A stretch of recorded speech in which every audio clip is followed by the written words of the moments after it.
Hi అండి, ఎలా ఉన్నారు? ఈరోజు వాక్కాయలతో పప్పుని ఎలా తయారు చేయాలో చూద్దామండి. వాక్కాయలు కేవలం సీజన్లో మాత్రమే దొరుకుతాయి. దొరికినప్పుడు మాత్రం మిస్ చేసుకోకండి. ముందుగా కందిపప్పుని శుభ్రంగా కడుక్కొని కొంచెం పసుపు, కొంచెం నూనె వేసి 3 విజిల్స్ వచ్చే వరకు ఉడకబెట్టుకుని పక్కన పెట్టుకోండి. ఈలోగా వాక్కాయలని నీళ్ళల్లో వేసి శుభ్రంగా కడుక్కొని వాటిని తీసి పక్కన పెట్టుకొని ఒక కాయ 4 పీసులుగా కట్ చేసుకోండి. దాని లోపల గింజ తీయడం చాలా ఈజీగా ఉంటుంది.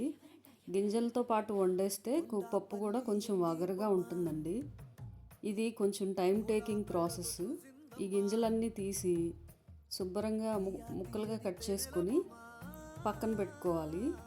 ఈలోగా పప్పు ఉడికిపోయిందండి. పప్పును దించి పక్కన పెట్టుకుని ఈ కట్ చేసిన ముక్కలన్నీ ఒక గిన్నెలోకి తీసి పక్కన పెట్టుకోవాలి. ఈలోగా కూరకు సరిపడా పచ్చిమిర్చి, ఉల్లిపాయలు, టమోటాలు కట్ చేసి పక్కన పెట్టుకుందాం. ఈలోగా కుక్కర్ విజిల్ తీసి కొంచెం చల్లారాక మెత్తగా మెదుపుకొని పక్కన పెట్టుకుందామండి. ఇప్పుడు స్టవ్ ఆన్ చేసుకుని కొంచెం నూనె వేసి ఎండుమిర్చి, తాలింపు గింజలు, కొద్దిగా కరివేపాకు వేసి వాటితో పాటు ఆనియన్స్, పచ్చిమిర్చి కూడా వేసి వేగనివ్వాలండి. ఆనియన్స్ వేగేలోపు ఒక చిన్న రోల్ తీసుకుని 1 స్పూన్ జీలకర్ర, 1 స్పూన్ ధనియాలు, కొంచెం చిన్నుల్లిపాయలు వేసి బాగా దంచుకోండి.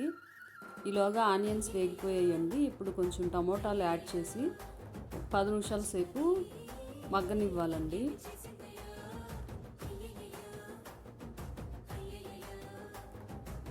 టమోటాలన్నీ మగ్గిపోయాక ఇందాక దంచుకున్న మసాలాని దీంట్లో వేసి బాగా కలుపుకోవాలండి. కలిపిన తర్వాత ముందుగా కట్ చేసి పెట్టుకున్న వాక్కాయలను కూడా వీటితో పాటు కలిపి ఒక 10 నిమిషాల పాటు ఫ్రై అవ్వాలి. ఫ్రై అవుతుండగా కొంచెం సాల్ట్, పసుపు వేసి ఒక 10 నిమిషాల పాటు బాగా మగ్గనివ్వాలండి. ఇవన్నీ శుభ్రంగా మగ్గిపోయాయండి. ఇప్పుడు కొంచెం కూరకి సరిపడా కారం వేసుకుని బాగా కలుపుకొని ఒక 10 నిమిషాల పాటు పచ్చివాసన పోయేదాకా మగ్గించుకోవాలి.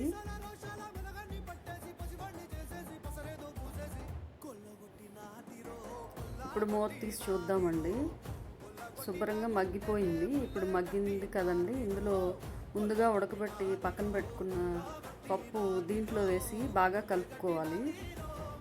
మీకు చిక్కగా కావాలంటే ఇలాగే ఉంచుకోవచ్చండి. మాకైతే కొంచెం పలచగా తింటారు, అందుకని కొంచెం వాటర్ యాడ్ చేసి ఒక 10 నిమిషాల పాటు ఉడకబెట్టుకున్నాను. చివరిగా దించే ముందు కొంచెం కొత్తిమీర యాడ్ చేసి దించుకోండి, చాలా బాగుంటుంది.